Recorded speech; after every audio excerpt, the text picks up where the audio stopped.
Hello everyone, তোমরা অনেকে আমার মিনি ব্লগটা দেখেছো যে আমরা এই কয়েকদিন আগেই পিকনিক করেছিলাম সমস্ত ফ্রেন্ডের সাথে। তো বাজারে গিয়ে আমরা সবার প্রথমে চলে যাই সদাই আঙ্কেলের দোকানে।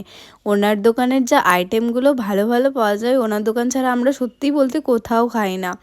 তো তারপর মধু চলে যায় এদিকে বিরিয়ানি আনতে, আর আমার একটা ফ্রেন্ডের সাথে দেখা হয়েছিল, সেজন্য আমি ওর সাথে কথা বলছিলাম। আসলে ও আমাদের এনআইজিএসেই পড়তো, কিন্তু এখন চুনপালাসিতে পড়ে। তারপর আমরা চলে যাই মিও আমরে কিছু পেস্ট্রি আর কিছু চটপটা খাবার আনতে, যেগুলো ছাড়া তো পিকনিক ইনকমপ্লিট। তো তারপর দোকানটা পরিষ্কার করছিল, সেজন্য আমাদেরকে বাইরে একটু ওয়েট করতে হয়েছিল। দেন আমাদের কিছু টাকা বাঁচে, আর ওরা বলে যে আমরা কুরকুরে খাবো, আর আমি যেহেতু কুরকুরে খাই না, সেজন্য আমি বললাম যে তোরা কুরকুরে খা, আমি আইসক্রিম আর চকলেট খাই। তো তারপর এদিকে পারভিন একটা হাজমলা কিনেছিল, যে সিনটা ছিল খুবই ফানি। তারপর আমি ওর হাফ হাজমলা খেয়ে নিয়েছিলাম, আর ও আমার সাথে জাস্ট এরকম করছিল, তারপরে সাইকেলটাও ফেলে দেয়।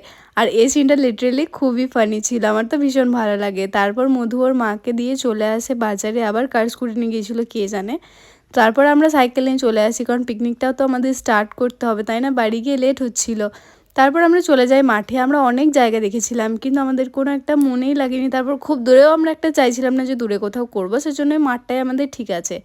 তারপরে দেখি মধু গিয়েছিল ওর বাড়ি থেকে তালাই আনতে। এই সিনটা ছিল খুবই ফানি, কারণ ও বলছিল যে তুই কি আমাকে সবসময় এভাবেই ভিডিও করবি। আর লিটারালিও সত্যি খুবই ভালো।